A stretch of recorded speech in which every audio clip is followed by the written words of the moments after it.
చిన్నగా ఇంట్రడక్షన్ లాగా overview sermon లాగా మనం జూసాం.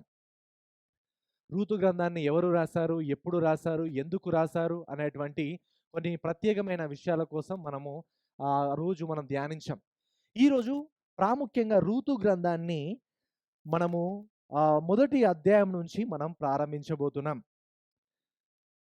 ప్రియులారా, ఈ యొక్క ప్రారంభించకన్నా ముందు ఒక విషయాన్ని మీకు తెలియజేయాలనుకుంటున్నాను.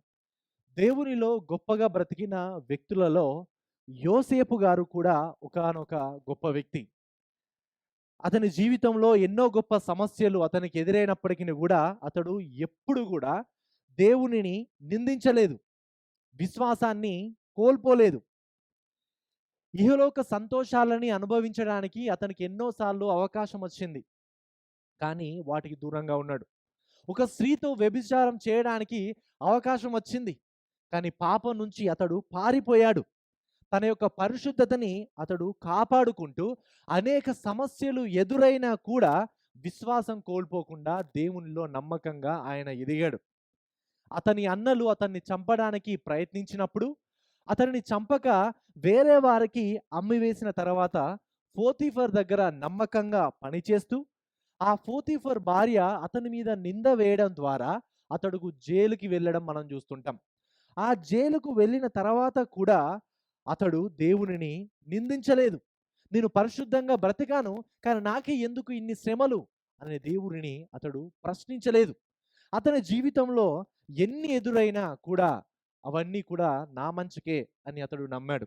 ఆదికాండము 50 అధ్యాయము 20 వచనంలో చూసినట్లయితే ఆయన తన అన్నలతో అంటాడు చివరిగా, మీరు నాకు కీడు చేయనుద్దేశించితిరి గాని నేటి దినము జరుగునట్లు అనగా బహుజనులను బహుజనులను బ్రతుకున్నట్లుగా అది మేలుకే దేవుడు ఉద్దేశించెను అనే మాటని తన అన్నలతో అనడం ఆశ్చర్యం. యోసేపు దేవుని యొక్క సార్వభౌమ అధికారాన్ని అర్థం చేసుకున్నాడు కాబట్టి దేవుని మీద నిజమైన విశ్వాసాన్ని ఆయన కలిగి ఉన్నాడు.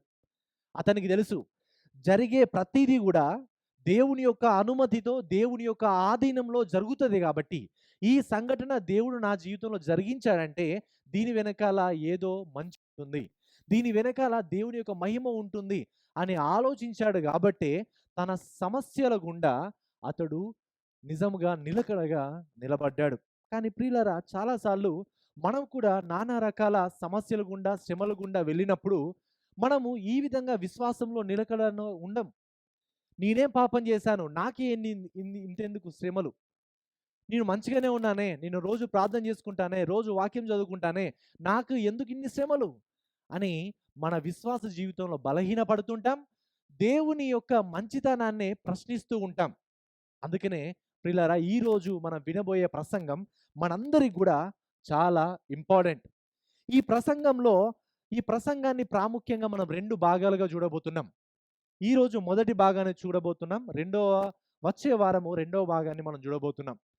ఈ యొక్క చూడండి, రూతు గ్రంథము మొదటి అధ్యాయము 1 నుంచి 5 వచనాలు ఈ విధంగా రాయబడి ఉంది. రూతు గ్రంథము మొదటి అధ్యాయము 1 నుంచి 5 వచనాలు. న్యాయాధిపతులు ఏలిన దినముల యందు దేశములో కరువు కలగగా యూదా బెత్లెహేము నుండి ఒక మనుష్యుడు తన భార్యను తన 2 కుమారులను వెంటబెట్టుకొని మోయాబు దేశమున కాపురముండుటకు వెళ్ళెను. ఆ మనుషుని పేరు ఎలీమెలెకు, అతని భార్య నయోమి. అతని 2 కుమారుల పేర్లు మహులోను, కిల్యోను. వారు యూదా బెత్లెహేము వారైన ఎఫ్రాతీయులు. వారు మోయాబు దేశమునకు వెళ్ళి అక్కడ కాపురముండిరి. నయోమి పెనిమిటి అయిన ఎలీమెలెకు చనిపోయిన తర్వాత ఆమెయు ఆమె 2 కుమారులు నిలిచియుండిరి. వారు మోయాబు స్త్రీలను పెళ్లి చేసుకొనిరి. వారిలో ఒకదాని పేరు ఓర్పా, రెండవ దాని పేరు రూతు. ప్రియులారా, 5వ వచనం చూడండి. వారు ఇంచుమించు 10 సంవత్సరములు అక్కడ నివసించిన తర్వాత మహులోను, కిల్యోనును 2 చనిపోయిరి. కాగా ఆ స్త్రీ తాను కనిన 2 కుమారులను తన పెనిమిటియు లేనిదాయెను. ఈ చదువుబడిన వచన భాగాల్లో నిజమైన విశ్వాసాన్ని గురించి మనం చూడబోతున్నాం. నిజమైన విశ్వాసం అనేది శ్రమలలో కూడా, సమస్యలలో గూడా నిలకడగా ఉంటుంది అనే విషయాన్ని ఈ యొక్క 5 వచనాల్లో మనం చూస్తుంటాం. పిల్లలు చూడండి, ఈ యొక్క వచన భాగాల్లో 5 వచనాలే కానీ, వాళ్ళకెదురైనటువంటి సమస్యలున్నాయి. వాళ్ళు నివసిస్తున్నటువంటి ప్రాంతంలో కరువొచ్చింది. ఆ కరువు వచ్చినప్పుడు, సమస్య ఎదురైనప్పుడు వాళ్ళు ఏ విధంగా రెస్పాండ్ అయ్యారు అనేది చాలా ప్రాముఖ్యం. వాళ్ళు రెస్పాండ్ అయిన విధానాన్ని బట్టి వారికి ఏ విధంగా తీర్పు వచ్చింది అనే విషయం గూడా చాలా ప్రాముఖ్యం. అందుకనే మనము ఈ యొక్క వాక్య భాగాన్ని 2 అంశాలుగా, 2 భాగాలుగా చూడబోతున్నాం.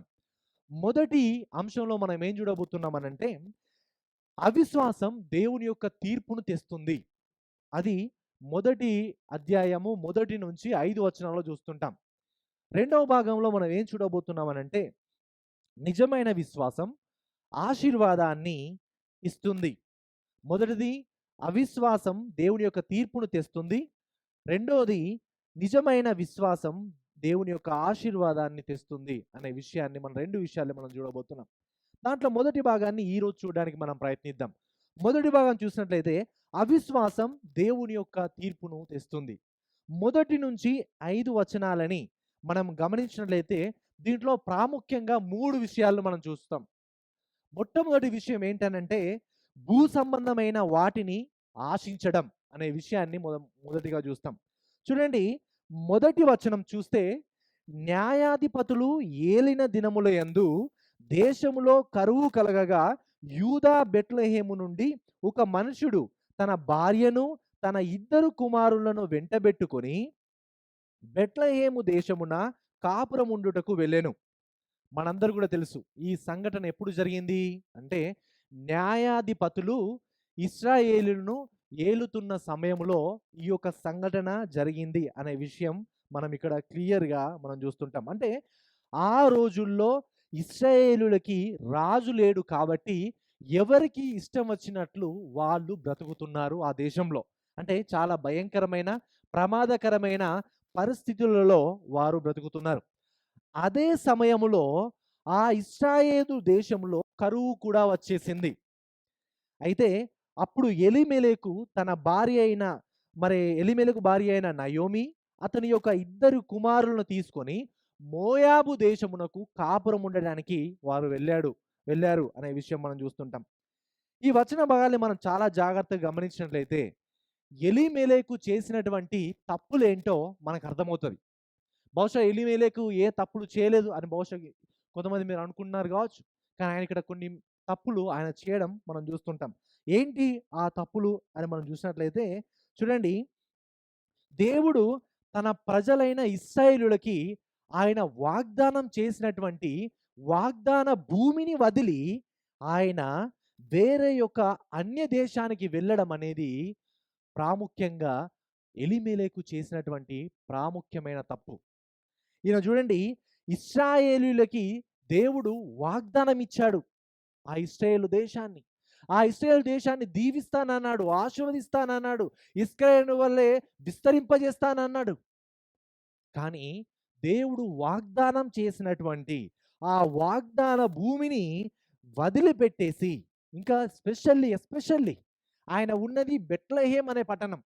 బెత్లెహేమ్ ఎందుకు ఫేమసో మనకు తెలుసు. ఆ పట్టణాన్ని విడిచిపెట్టి ఆయన వెళ్ళాడు. ఇది సరి అయినది కాదు అనే విషయాన్ని మనం చూస్తుంటాం. దేవుడు చాలా సార్లు కూడా తన ప్రజలని అన్యజనులతో సహవాసం చేయకండి అని చాలా సార్లు ఆజ్ఞాపించాడు. అన్యజనుల వలె బ్రతకద్దు అని చెప్పాడు.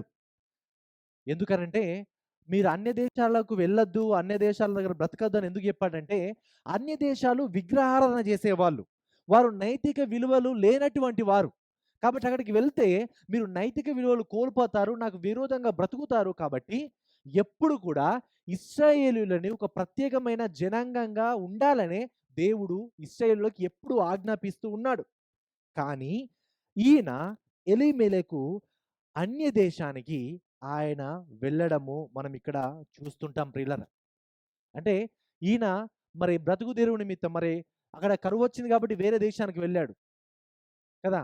సో ఈ విషయం మీరు అర్థం చేసుకోండి. అలా వెళ్ళాడు కదా. ఈరోజు మనము కూడా బ్రతుకు తెరువు నిమిత్తము మరి అబుదాబికి వచ్చాం కదా! సో, మరి అబుదాబికి మనం వచ్చాం గాబట్టి, మనమందరం గూడా తప్పు చేసినట్లా? మనమందరం గూడా మన స్వదేశాన్ని విడిచి వచ్చాము గాబట్టి, మనమందరం గూడా తప్పు చేసినట్లా? పాపం చేసినట్లా? అంటే కాదు. ఆ ఆజ్ఞ ఇప్పుడు మనకు వర్తించదు. ఆ ఆజ్ఞ దేవుడు ఎందుకు ఆ సమయంలో అన్య దేశాలకు వెళ్ళొద్దు, వారిని పెళ్లి చేసుకోవద్దు అని ఎందుకు ఆ సమయంలో దేవుడు ఆజ్ఞ ఇచ్చాడంటే, కేవలము ఇశ్రాయేలు జనాంగమే దేవుని యొక్క ప్రజలుగా పిలువబడేవారు. ఇశ్రాయేలులు మాత్రమే దేవుని కోసం ప్రత్యేకింపబడిన జనాంగంగా దేవుని కొరకు బ్రతికేటువంటి వారు. కాబట్టి ఆ జనాంగం వారు వేరే దేశానికి వెళ్తే విగ్రహాలను పూజించే వాళ్ళవుతారు. తమ నైతిక విలువలు మరిచిపోయి బ్రతుకుతారు కాబట్టి దేవుడు ప్రత్యేకమైన సమయంలో, ప్రత్యేకమైన ప్రజలకి, ప్రత్యేకమైన ఆజ్ఞని ఆయన అప్పుడు ఇచ్చాడు. కానీ ఇప్పుడు అది మనకు వర్తించదు. ఇప్పుడు మనము ప్రపంచంలో ఉన్న ఏ దేశానికైనా వెళ్ళి మనం బ్రతకవచ్చు. బ్రతుకు తెరువు కోసం అక్కడ మనము ఉండవచ్చు. అది మనకు వర్తించదు అని మనం ఇక్కడ జ్ఞాపకం చేసుకోవాలి ప్రియులారా. అయితే ఇక్కడ గమనించండి రెండో తప్పు ఈయన చేసిందేంటి అనంటే, దేశంలో కరువుంది అని రాయబడి ఉన్నది. కానీ ఎలీమెలెకు కుటుంబంలో నిజంగా కరువొచ్చిందా అనేది మనకు నిజంగా ఎవిడెన్సెస్ అనేది లేదు. ఎందుకనంటే ఎలీమెలెకు ఆయన ఎఫ్రాతీయుడు. ఎఫ్రాతీయుడు అనంటే భారతదేశంలో ఉన్నటువంటి బ్రాహ్మణుల్లాగా ఎఫ్రాతీయులు అంటే ఆ సమయంలో.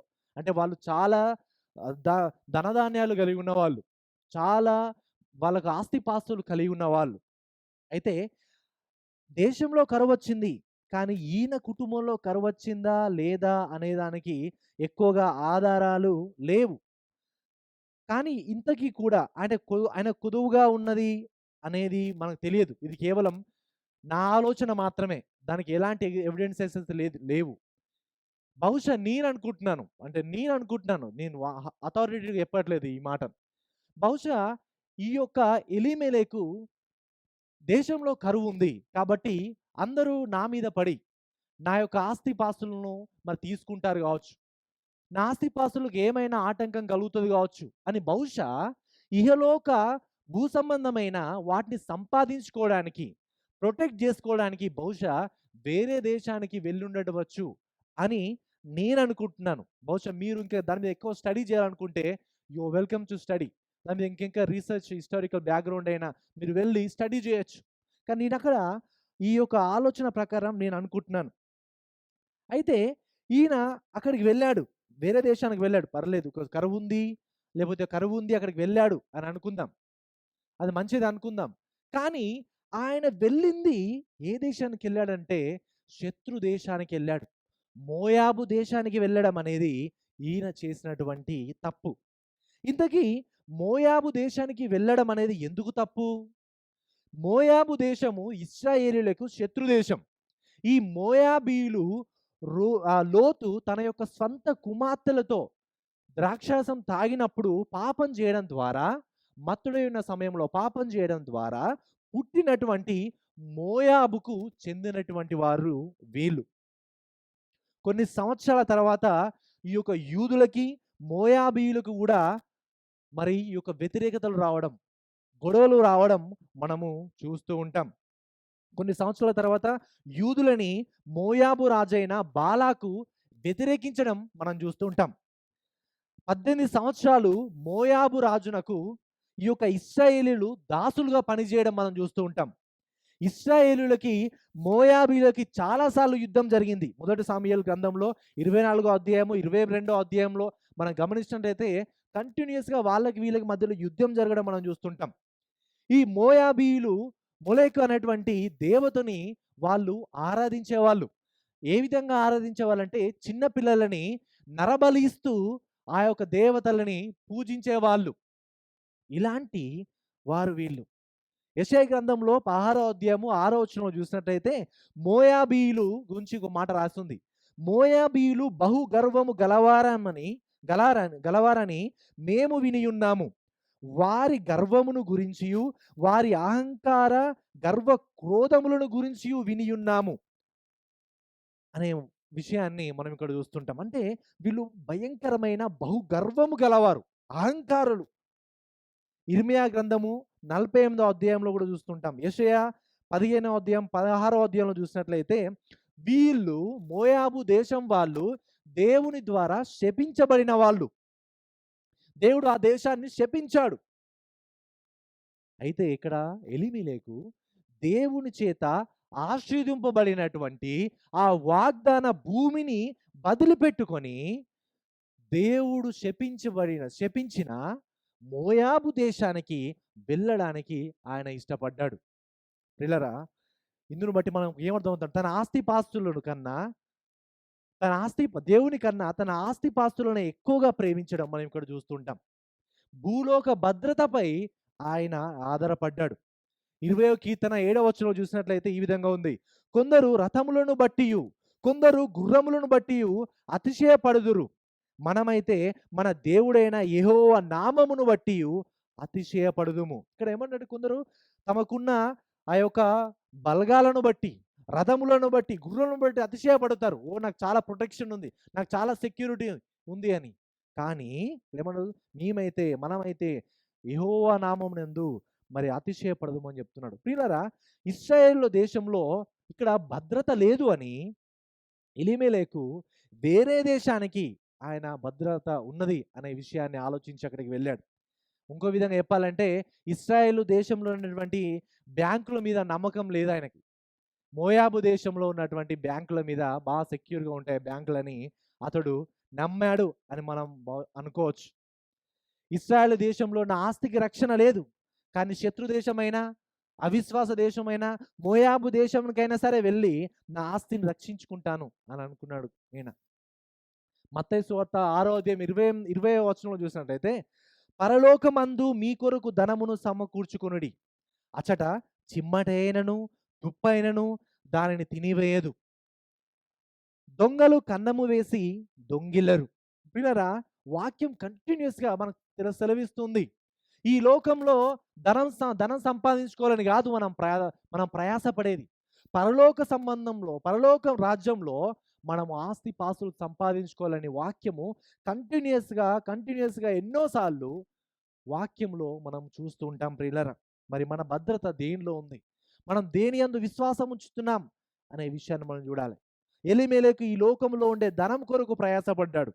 అందుకని అతడు తన యొక్క ఫలితాన్ని అతడు చూశాడు. ఎలీమెలెకు తన సంపదను కాపాడుకోవడానికి, తన ఇష్ట ప్రకారంగా బ్రతకడానికి చివరిగా ఆ విధంగా బ్రతికేసి చివరిగా దేవుని యొక్క తీర్పును అతడు పొందుకున్నాడు. ప్రియులారా, ఈ యొక్క ఎలీమెలెకు కుటుంబం గురించి మనం చూసినట్లయితే ఈయన యూదా గోత్రమునకు చెందినవాడు. యూదా గోత్రము నుండి ప్రభు అయిన యేసుక్రీస్తు రావడము మనకందరికీ కూడా తెలుసు. వీరు యూదా గోత్రము చెందినవారు మాత్రమే కాదు, వీరి గ్రామము బెత్లెహేము. బెత్లెహేములో మనకి అందరికీ కూడా తెలుసు, ప్రభు అయిన యేసుక్రీస్తు వారు బెత్లెహేములో ఆయన జన్మించాడు. ఈయన బెత్లెహేమునకు చెందినవాడు మాత్రమే కాదు, ఈయన ఎఫ్రాతీయుడు. ఎఫ్రాతీయుడు ఎవరు అనంటే, ఈ యొక్క ఎఫ్రాతీయులు ఎవరు అనంటే దావీదు తండ్రి అయిన యెషయి కూడా ఎఫ్రాతీయుడే. అంటే చాలా యూనిక్. వీళ్ళకి ఒక మంచి ప్రత్యేకమైన దేవుని యొక్క ప్రణాళికలో ఒక ప్రత్యేకమైన గొప్ప ఆలోచన ఉంది దేవునికి. ఆ యొక్క కుటుంబం ద్వారా దేవుడు గొప్ప కార్యాలను చేయబోతున్నాడు. ఆ కుటుంబం ద్వారా ఆ కుటుంబం నుంచి గొప్ప రక్షకుణ్ణి దేవుడు తీసుకుని రాబోతున్నాడు. అంత గొప్ప కుటుంబంగా నిలబడేటువంటి వీళ్ళు కొంతమంది, అంటే ఈ యొక్క ఎలీమెలెకు ఆ సమయంలో కొంచెం ఫెయిల్ అవ్వడము మనం ఇక్కడ చూస్తుంటాం. ప్రియులారా, ఎఫ్రాతీయులు అని అంటే అర్థం ఏంటంటే రెండంతలుగా ఫలించేటువంటి వారు. అంటే వాళ్ళు ఎప్పుడు కూడా రెండంతలుగా ఫలించేటువంటి వారు. వాళ్ళు మంచి పొజిషన్లో ఉన్నటువంటి వాళ్ళు, ఆస్తి పాస్తులు కలిగి ఉండేటువంటి వాళ్ళు ఈ యొక్క ఎఫ్రాతీయులు. ఎఫ్రాతా, బెత్లెహేం అనేటువంటి ప్రాంతాలు రెండు కూడా ఒకటే ప్రదేశాన్ని గురించి తెలియజేస్తాయి. బెత్లెహేము, ఎఫ్రాతా, బెత్లెహేము అనేటువంటి పదాలను మనం మరి ఎప్పుడు కూడా ఒకసారి ఇది, ఒకసారి ఈ పాఠం, ఒకసారి ఈ పదం రావడం, ఇంకోసారి ఆ పదం రావడం మనం చూస్తూ ఉంటాం అన్నట్టు. గమనించండి ప్రియులారా, ఈ యొక్క మొట్టమొదటిసారిగా ఈ యొక్క ఎలీమెలెకు ఈ యొక్క మిస్టేక్ని, ఒక పాపాన్ని ఆయన చేశాడు. అంటే భూలోకంలో ఉన్నటువంటి వాటి మీద ఆయన ఆనందించాడు. వాటిని సంపాదించుకోవడానికి దేవునికి విరోధమైన స్టెప్స్ని కూడా ఆయన తీసుకోవడం అనేది కూడా చూస్తుంటాం. రెండవదిగా మనం చూస్తుంటే ఈ యొక్క వచన భాగాల్లో ప్రియులారా కుటుంబాన్ని దేవునిలో కట్టడములో విఫలమయ్యాడు. రెండోదిగా కుటుంబాన్ని దేవునిలో కట్టడంలో విఫలమయ్యాడు. చూడండి ప్రియులారా, ఎలీమెలెకు అనే పదానికి పేరుకు అర్థం ఏంటి అనంటే, దేవుడు నా రాజు అని అర్థం. ఎలీమెలెకు అనే పదానికి. అయితే న్యాయాధిపతుల గురించి మనం చూసినట్లయితే రూతు గ్రంథం కన్నా ముందు న్యాయాధిపతులు కదా! సో, న్యాయాధిపతులు గ్రంథము చివరి అధ్యాయము, చివరి వచనాన్ని 21 అధ్యాయము 25 వచనాన్ని మనం చూస్తే ఏమనుందనంటే, ఆ దినములలో ఇశ్రాయేలీయులకు రాజు లేడు. ప్రతివాడును తన తన ఇష్టానుసారంగా ప్రవర్తించుచూ వచ్చెను. అంటే ఇక్కడ ఒక ఇశ్రాయేలీయులు హోప్‌లెస్ కండిషన్‌లో ఉన్నారు. ఇశ్రాయేలీయులకు రాజు లేడు. వాళ్ళందరూ కూడా ఇష్టం వచ్చినట్టుగా బ్రతుకుతూ ఉన్నారు. అలాంటి హోప్‌లెస్ కండిషన్‌లో ఉన్న సమయములో దేవుడు నా రాజు అనేటువంటి పేరు పెట్టుకోబడిన ఎలీమెలెకు ఇంట్రొడ్యూస్ అవ్వడం అనేది, ఆయన పరిచయం అవ్వడం అనేది గొప్ప నిరీక్షణని కలగజేయడం అనేది మనం ఇక్కడ చూస్తుంటాం. కానీ ఆయన పేరుకు తగ్గట్టుగా ఆయన బ్రతకలేదు. యెహోవా నా రాజు అన్నట్టుగా ఆయన అక్కడ బ్రతకలేదు. పిల్లరా ఆ దినములలో హెబ్రీ హెబ్రీయులు అంటే హీబ్రూ భాషలో ఉన్నటువంటి పదాలకి ఒక ప్రత్యేకమైన ఉద్దేశం ఉంటది. ఎవరైనా ఒక పేరును ఒకరికి ఇచ్చారంటే దాని వెనకాల ఒక ఉద్దేశ్యం, ఒక అర్థం అనేది ఉంటదన్నట్టు. కాబట్టి ఈ యొక్క హెబ్రీ పదాలు ఏదైతే ఉన్నాయో వాటన్నిటి కూడా ఒక ప్రత్యేకమైన ఉద్దేశ్యం అనేది ఉంటది. అందుకని ఎలీమెలెకు అనంటే ఒక ఉద్దేశ్యం ఉంది. ఇశ్రాయేలుకు రాజు లేడు. కాబట్టి ఎలీమెలెకు దేవుడు నా రాజు అనంటే ఒక నిరీక్షణ తీసుకొని రావడానికి మనం ఇక్కడ చూస్తుంటాం. అయితే మరి ఒక విషయం ఏంటనంటే ఎలీమెలెకు తన యొక్క ప్రారంభ జీవితంలో ఆయన మంచి విశ్వాసంలో ఉన్నాడు. దేవునిలో మంచి బలంగానే ఉన్నాడు. ఎందుకంటే ఆయన వచ్చింది మంచి కుటుంబం నుంచి. మంచి నమ్మకమైన విశ్వాసుల కుటుంబం నుంచి. మంచి విశ్వాసాన్ని కలిగి ఉన్నాడు. మంచి పేరుని పెట్టుకున్నాడు. కానీ తన యొక్క పిల్లలకి మాత్రం ఆయన ఏమని పేరు పెట్టాడు? ఏమని పేర్లు పెట్టాడు? మహులోను, కిల్లియోను అనే పేర్లు పెట్టాడు. పిల్లరా మహులోను, కిల్లియోను అనే పేరు నాకు అర్థం ఏంటనంటే రోగి, వ్యాధిగ్రస్తుడు అని అర్థం. బలహీనుడు అని అర్థం. బలహీనుడు, రోగి. అంటే చూడండి ఈయన విశ్వాసం ఎలా అవుతుందో చూడండి. ఆయన ఒక మంచి కుటుంబంలో పుట్టాడు. మంచి విశ్వాస జీవితాన్ని కొనసాగిస్తూ ఉన్నాడు. కానీ ఒకానొక సమయం వచ్చింది. తాను తన జీవితంలో బలహీన పడుతూ ఉండడం వాళ్ళ కుమారులకి పెట్టినటువంటి పేర్లలో మనకు అర్థమవుతుంది. బలహీనుడు, రోగి అని పేర్లు పెట్టాడు. అదేవిధంగా దేవుని ప్రజలు నివసించేటువంటి బెత్లెహేము పట్టణాన్ని విడిచిపెట్టి విగ్రహారాధికులైన మోయాబు దేశానికి తన కుటుంబాన్ని తీసుకొని వెళ్ళడం అనేది ఒక కుటుంబ యజమానిగా అతడు చేసినటువంటి తప్పు. ప్రియులారా, ఒక కుటుంబ యజమానిగా ఒక అన్య దేశానికి, ఒక అవిశ్వాసులు ఉండే దేశానికి కుటుంబాన్ని తీసుకొని వెళ్ళడం అనేది కుటుంబ యజమానుని యొక్క తప్పు. ప్రియులారా, మన పిల్లల విషయంలో మనం చాలా జాగ్రత్తగా ఉండాలి. మనము ఏ దేశానికి మన పిల్లల్ని తీసుకొని వెళ్తున్నాం? మనం నివసించేటువంటి దగ్గర మరి మన ప్రజలు ఏ విధంగా ఉంటున్నారు? ఎలాంటి నైతిక విలువలు కలిగి ఉంటున్నారు? వాళ్ళ యొక్క స్నేహితులు ఎలా ఉంటారు? అక్కడ ఉండే కల్చర్ ఏ విధంగా ఉన్నది? అనే విషయాలను చాలా జాగ్రత్తగా ఆలోచించి మనం ఆ దేశానికి మనం వెళ్ళాలి.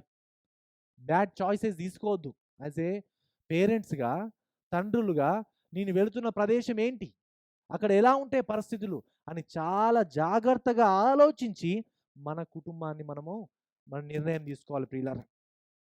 దేవుడి యొక్క కృప ద్వారా మరి ఇక్కడ ఒక యూఏఈలోనైతే మనము సురక్షితంగా అంటే మంచి కల్చర్‌లో బ్రతకడానికి దేవుడు కొంత కృపను ఆయన మనకి ఇక్కడ అనుగ్రహించాడు. కాబట్టి ఎవరైతే ఇక్కడ తమ పిల్లలతో తమ కుటుంబంగా ఉన్నారో వాళ్ళందరూ గూడా ఒక మంచి పొజిషన్‌లో ఉన్నారు. ఎందుకనంటే ఇక్కడ ఒక మంచి ఆరోగ్యకరమైన వాతావరణం ఉంది. అదేవిధంగా ఒక ఆరోగ్యకరమైన సంఘం ఉంది ఇక్కడ. కాబట్టి ఒక ఆరోగ్యకరమైన సంఘంలో మీరు ఎదుగుతూ మీ పిల్లల్ని గూడా ఎదిగించుకోవడానికి ఎదగడానికి మంచి ఆస్కారం అనేది ఉన్నది.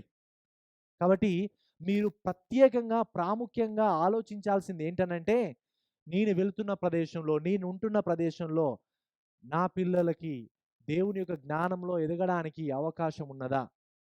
మరి మేము ఎదుగుతామా? ఆరోగ్యకరమైన సంఘం మాకుందా? అనేటువంటి విషయాలను మనం చాలా జాగ్రత్తగా ఆలోచించి, మన కుటుంబ జీవితంలో మనము నిర్ణయాలు తీసుకోవాలి. అబుదాబిలో ఎంతమందైతే ఈ విధంగా ఫ్యామిలీస్‌గా ఉంటున్నారో, వారి యందు నా స్పెషల్ నా నా పర్సనల్ ఒపీనియన్ అంటే, అయితే మంచి నిర్ణయాన్ని మీరు తీసుకున్నారు. ఇక్కడ మంచి ఆరోగ్యకరమైన సంఘంలో ఉంటూ, మీరు ఎదుగుతూ మీ పిల్లల్ని ఎదిగించడానికి మంచి అవకాశం ఉంది గాబట్టి, మీరు మంచి నిర్ణయం తీసుకున్నారు అని నేను విశ్వసిస్తాను ప్రియులారా. లేకపోతే ప్రియులారా గమనించండి, ఈ లోకంలో ఉన్నటువంటి ఈ యొక్క స్నేహం వల్ల, కల్చర్ వల్ల మరి మీ పిల్లలు చెడిపోయేటువంటి ప్రమాదం ఉంటది. ఎలీమెలెకు జీవితంలో అదే అదే జరిగింది. మోయాబు దేశానికి కొన్ని రోజులు కాపురం ఉందామని వెళ్లారు. కొన్ని రోజులు అనుకున్నారు. కానీ 10 సంవత్సరాలు అక్కడే సెటిల్ అయిపోయారు. ఈ యొక్క సంవత్సరం అంతట్లో గూడా ఈ యొక్క అలానే సెటిల్ అవుదామని బహుశా అక్కడ అనుకున్నారు. కొన్ని రోజులు ఉందామని వెళ్లారు. కానీ అక్కడ 10 సంవత్సరాలు ఉన్నారు. 10 సంవత్సరాలు అంటే మామూలు విషయం గాదు.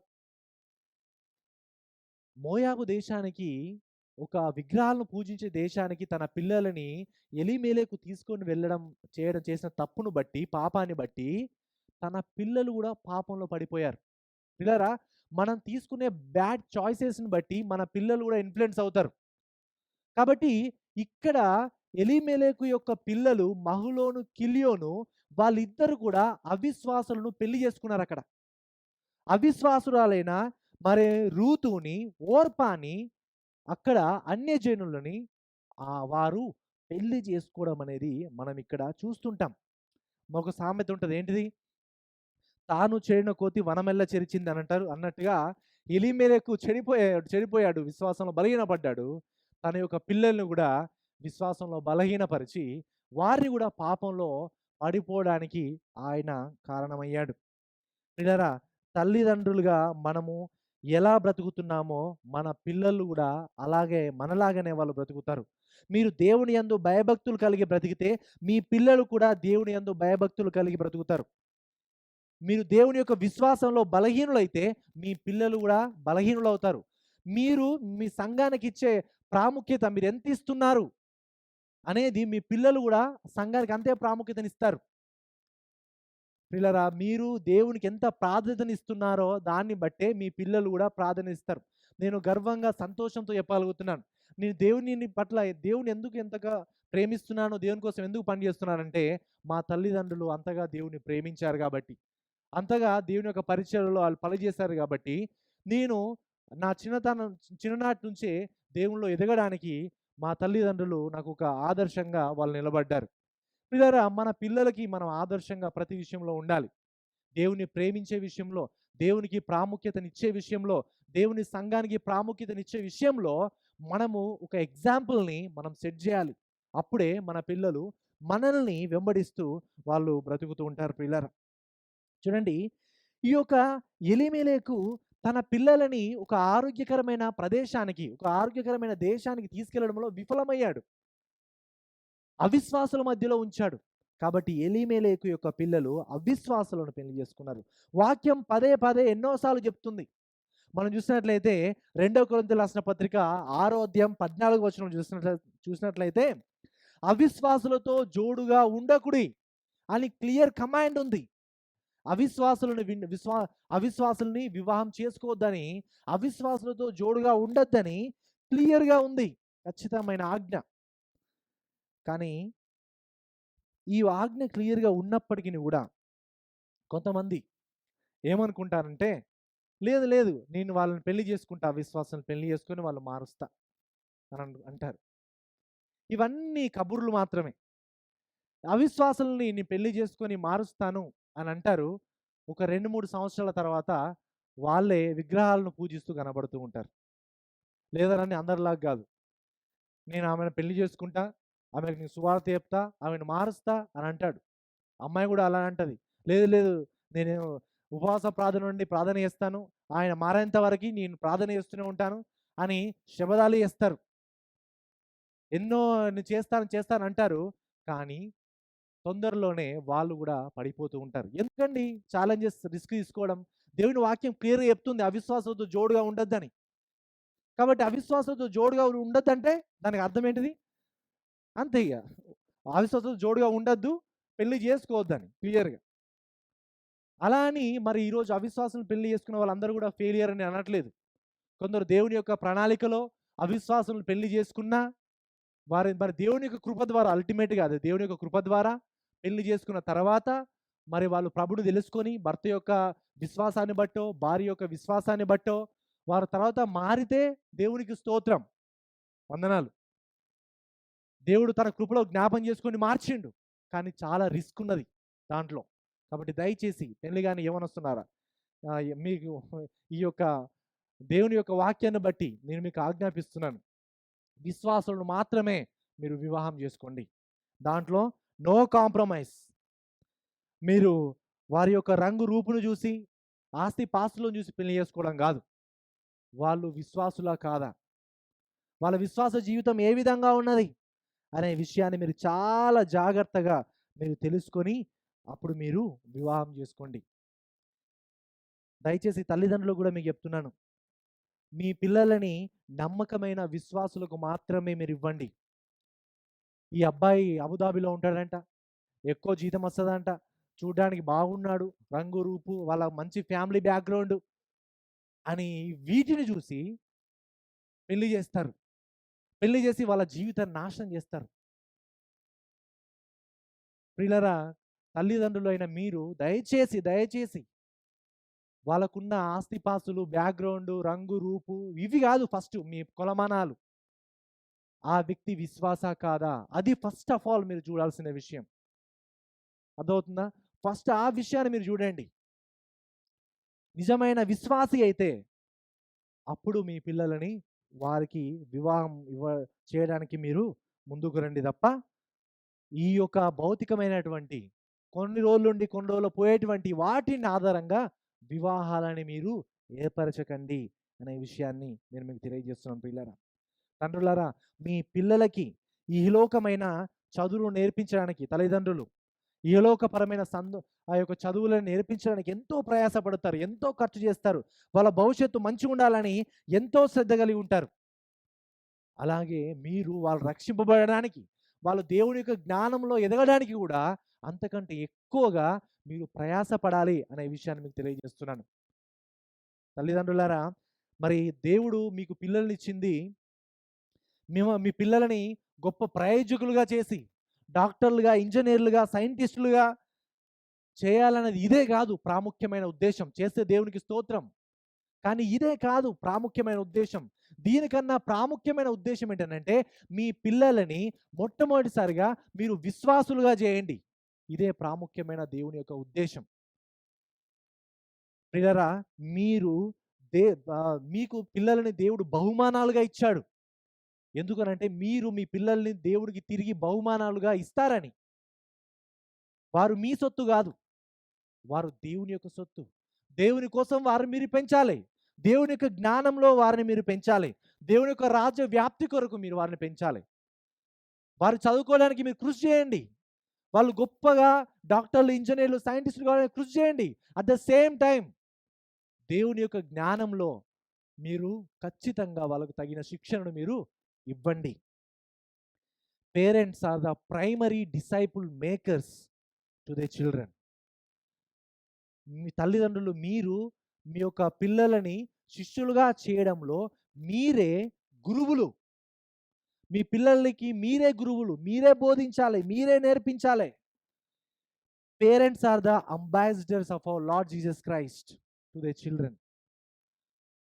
పిల్లలకి మీరందరూ కూడా యేసుక్రీస్తు యొక్క సువార్తను మోసుకొని పోయేటువంటి రాయబారులుగా ఉండాలి పేరెంట్స్, తల్లిదండ్రులు. కాబట్టి క్రీస్తు యొక్క సువార్తని మీ పిల్లలకి మీరు మోసుకొని పోయేవారులాగా, క్రీస్తు యొక్క సువార్త ప్రకారం మీ పిల్లలని జీవించడానికి మీరు ఒక గురువులాగా వారికి మీరు ఉండాలి. మీ పిల్లలతో మీరు అసైన్మెంట్ చేయించడానికి, మీ పిల్లల చదువులు మంచిగా చదువుతున్నారా లేదా అని మీరు చూడడానికి మీరు ఎంతో టైంని కేటాయిస్తారు, ఎంతో ధనాన్ని కేటాయిస్తారు, ఎన్నో మీ ఎఫర్ట్స్ని మీరు కేటాయిస్తారు. కానీ ఒక్కరోజు మీ పిల్లలతో మీరు కూడి వాళ్ళతో ప్రార్థన చేయడానికి, వాళ్ళతో కలిసి వాక్యం చదవడానికి, వాళ్ళకు దేవుని యొక్క జ్ఞానాన్ని నేర్పించడానికి మీరు ఎంత సమయాన్ని కేటాయిస్తున్నారో చెక్ చేసుకోండి. పేరెంట్స్ ఇక్కడ ఉన్న వాళ్ళు ఎంత సమయాన్ని మీరు కేటాయిస్తున్నారు? ఈ యొక్క సెక్యులర్ పరమైన వాటి ఎడ్యుకేషన్ వీటన్నిటి కోసం మీరు ఎంత సమయాన్ని కేటాయిస్తున్నారు? దేవుని యొక్క వాక్యాన్ని మీరు ఎంతవరకు నేర్పిస్తున్నారు? ఎప్పుడైనా మీ యొక్క పిల్లలతో కలిసి ప్రార్థన చేశారా? మీ యొక్క పిల్లలతో కలిసి దేవుని యొక్క వాక్యాన్ని మీరు చదువుతున్నారా? దేవుని గురించి మీరు నేర్పిస్తున్నారా? ఒక్కసారి తల్లిదండ్రులు మీ పిల్లల్ని మీరు జ్ఞాపం చేసుకోనండి. మీ పిల్లలు మీ పిల్లల్ని దేవుడు ఒక గొప్ప ప్రణాళికతో దేవుడు మీకిచ్చాడు. మీ చేతిలో పెట్టాడు. దేవుని పిల్లలని మీ పిల్లలుగా కొంతకాలం మట్టుకు మీ చేతిలో పెట్టాడు. మరి మీరు ఎంత బాధ్యతతో, ఎంత డిసిప్లిన్‌తో, ఎంత భయభక్తులు కలిగి మీ పిల్లలు మీరు పెంచుతున్నారో ఒక్కసారి జ్ఞాపకం చేసుకోనండి. ఒకవేళ మీరు ఫెయిల్ అయితే క్షమాపణ వేడుకోండి. దేవా ఇకనైనా మా పిల్లల్ని క్రమశిక్షణలో పెంచడానికి, భయభక్తుల్లో పెంచడానికి మీ కృపను దయచేయండి అని ప్రార్థించండి.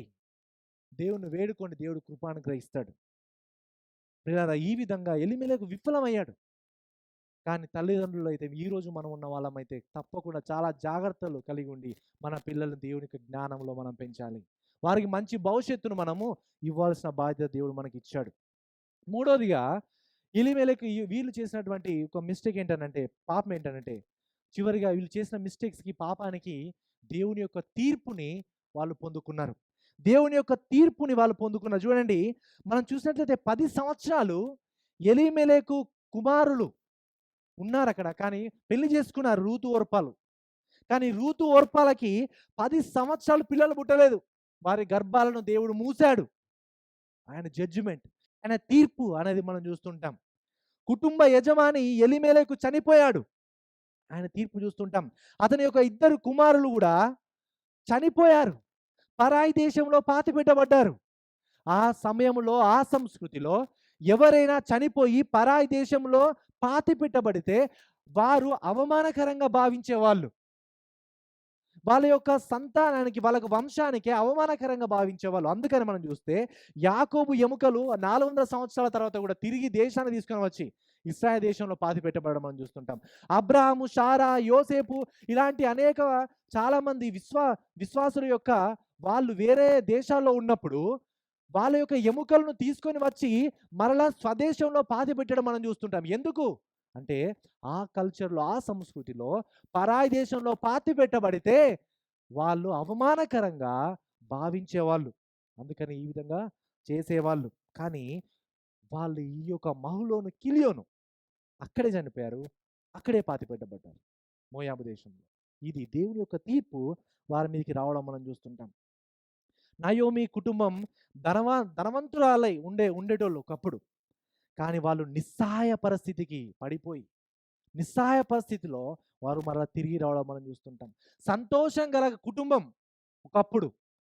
కానీ విధవరాళ్ళై మరలా తిరిగి వాళ్ళు ఈ యొక్క దేశానికి బెత్లెహేముకు రావడం మనం చూస్తుంటాం. ప్రియులారా, ఏలియా సమయములో కరువు వచ్చినప్పుడు ఏలియాను దేవుడు పోషించలేదా? సారేపాతు విధవరాల ద్వారా, కాకి ద్వారా దేవుడు ఏలియాను పోషించాడు. ఇశ్రాయేలీలు అరణ్య దేశంలో వాళ్ళు ఎడారి ప్రాంతంలో వాళ్ళు ప్రయాణం చేస్తున్నప్పుడు వాళ్ళు ఆకలితో చచ్చిపోయారా? దేవుడు ఏం చేస్తాడు? వారిని పోషించాడు. ఎందుకు? దేవుడు నమ్మకమైన దేవుడు. దేవుడు తన పిల్లలను పోషిస్తాడు, సంరక్షిస్తాడు. ప్రియులారా, దేవుడు ఎప్పటికైనా మన జీవితాల పట్ల ఆయన ఎంతో శ్రద్ధను కలిగి ఉన్నాడు. ఆయన మనల్ని సంరక్షిస్తాడు, పోషిస్తాడు. ఈ విషయాన్ని మనం ఎప్పుడు మర్చిపోవద్దు. ఎన్ని శ్రమల్లో ఉన్నా, బాధల్లో ఉన్నా మనం ఆయన యొక్క నమ్మకత్వాన్ని మీద ఆధారపడాలి. నువ్వే సిచ్యువేషన్లో ఉన్నా ఆయన నమ్మకమైన వాడు. ఆయన వాగ్దానం చేశాడు. వాగ్దానాన్ని తప్పకుండా నెరవేరుస్తాడు అని తప్పకుండా మనం విశ్వాసం ఉంచాలి.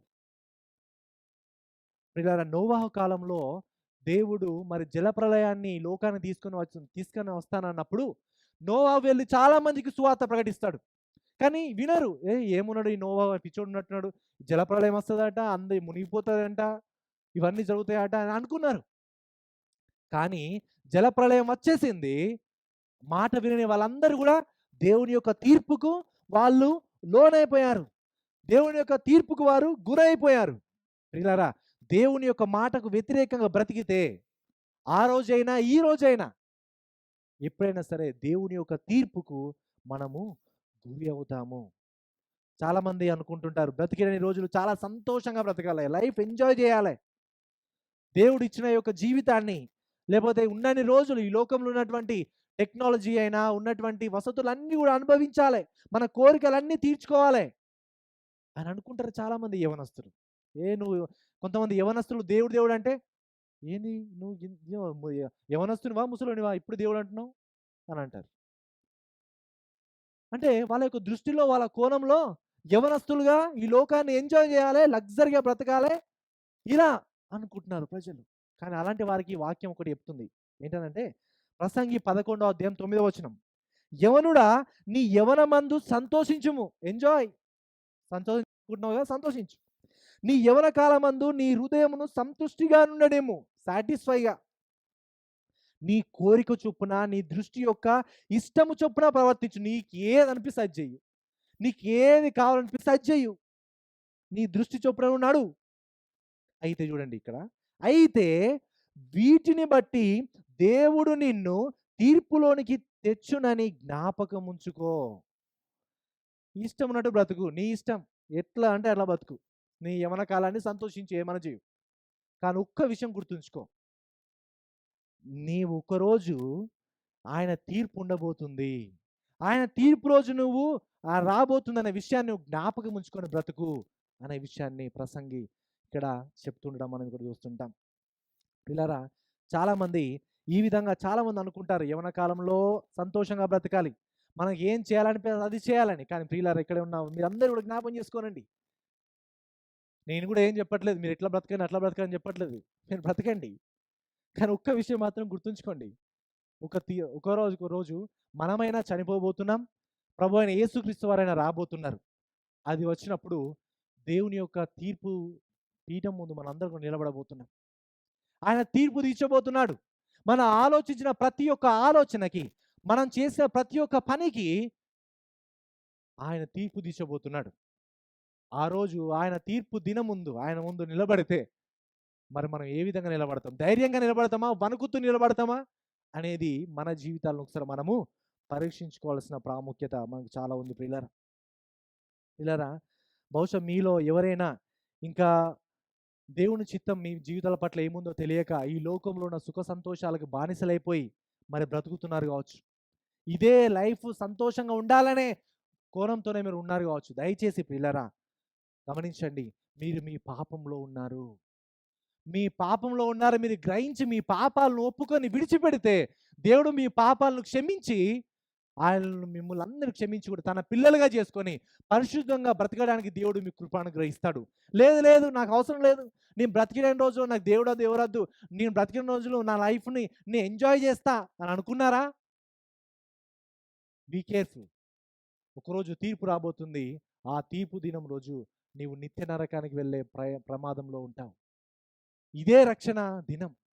మీ పాపాలను మీరు ఒప్పుకొని విడిచిపెడితే పరలోకం లేదా నిత్య నరకం నీ కోసం పొంచి ఉంది అనే విషయాన్ని మనం ఇక్కడ జ్ఞాపం చేసుకోవాలి పిల్లరా. దేవుడు పరిశుద్ధుడు, ఆయన న్యాయవంతుడు, నీతిమంతుడు. ఆయన పాపాన్ని తప్పకుండా శిక్షిస్తాడు. ఏ పాపాన్ని కూడా ఆయన శిక్షించకుండా వదలడు. ప్రతి ఒక్క పాపాన్ని ఆయన శిక్షిస్తాడు.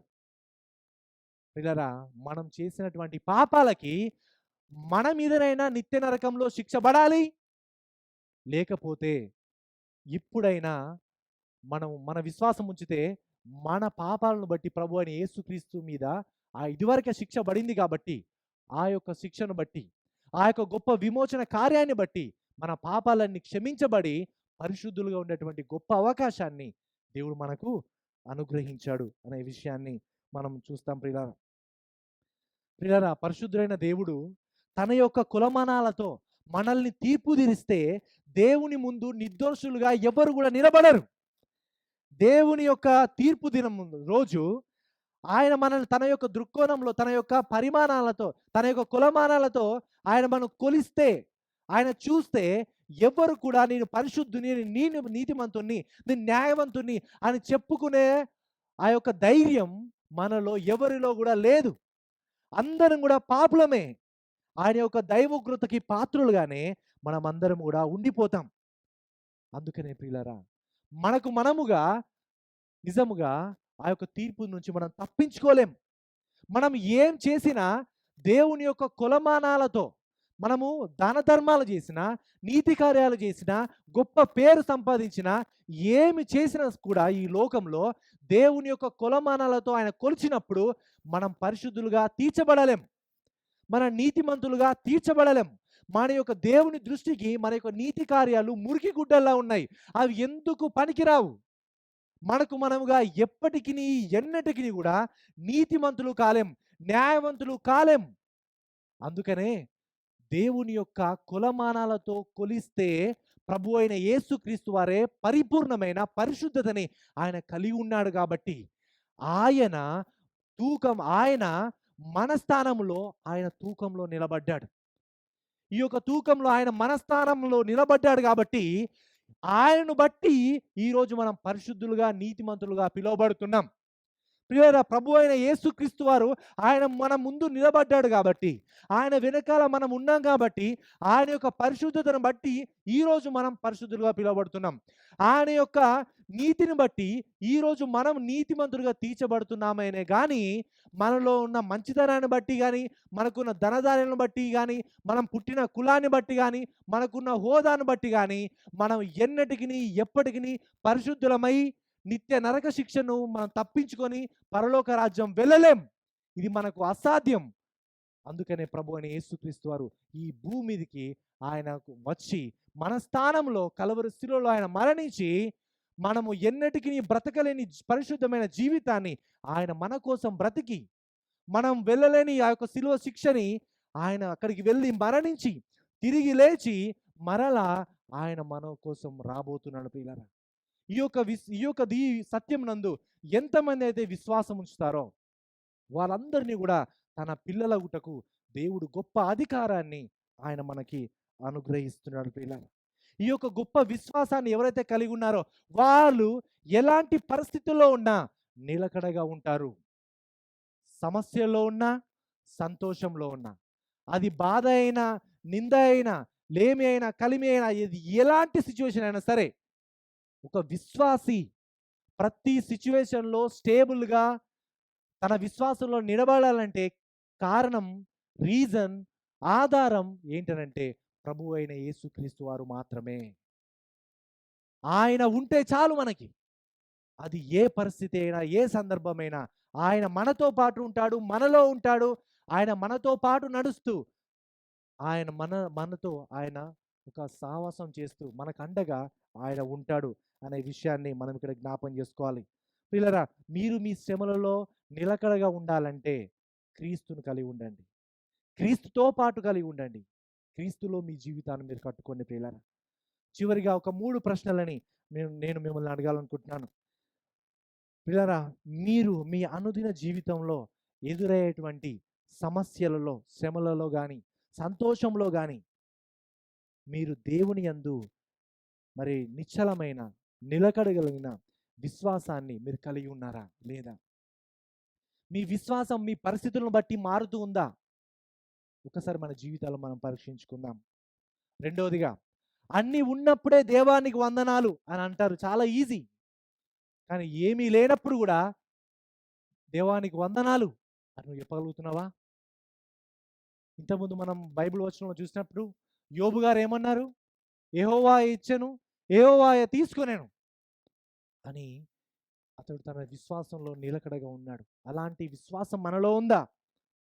పరీక్షించుకుందాం. మూడోది, నీవు నీ కుటుంబాన్ని దేవుని యొక్క వాక్య ప్రమాణాలతో, విలువలతో నీవు కడుతున్నావా? క్రీస్తు కేంద్రీకృత వాక్య ఆధారిత కుటుంబంగా నీ కుటుంబం ఉందా అనేది ఒక్కసారి మన జీవితాలు మనం పరీక్షించుకోవాల్సిన ప్రాముఖ్యత ఎంతైనా ఉంది. ఇలాంటి మరి ప్రమాణాలు కలిగి మన జీవితాలను మనం నడిపించుకుంటూ, మన కుటుంబాన్ని కూడా దేవుని యొక్క వాక్యంలో ఎదింపజేసి, దేవునికి నమ్మకమైన విశ్వాసులుగా బ్రతుకుతూ, అన్ని పరిస్థితులలో నిలకడగలిగిన నిశ్చలమైన ఈ యొక్క విశ్వాస జీవితాన్ని దేవుడు మన అందరికి కూడా అనుగ్రహించాలని ఈ యొక్క మాటలు ముగిస్తున్నాను.